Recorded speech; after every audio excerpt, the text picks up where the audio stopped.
L'actualité, c'est aussi ce tremblement de terre politique. Le gouvernement Barnier a été renversé hier par l'Assemblée nationale. Les députés ont voté une motion de censure. Nos élus du Rhône, de gauche et de l'extrême droite ont tous voté pour.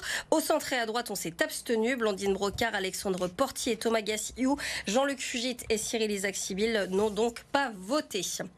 Cette motion de censure qui rebat les cartes au sommet de l'État. Le Premier ministre Michel Barnier et son gouvernement vont devoir partir après 3 mois d'exercice. Certains dossiers vont-ils être mis de côté? Les Jeux Olympiques d'hiver 2030, par exemple, le CIO n'y croit pas. Victoria Solano. Les Jeux d'hiver 2030 gardent le cap et restent confiants malgré le flou politique. Après l'adoption de la motion de censure hier soir, une question se pose. Comment le budget de l'État 2025 va-t-il être géré ? Une tempête financière qui a des conséquences lourdes pour l'avenir et notamment pour les futurs Jeux d'hiver 2030 qui seront organisés dans les Alpes françaises.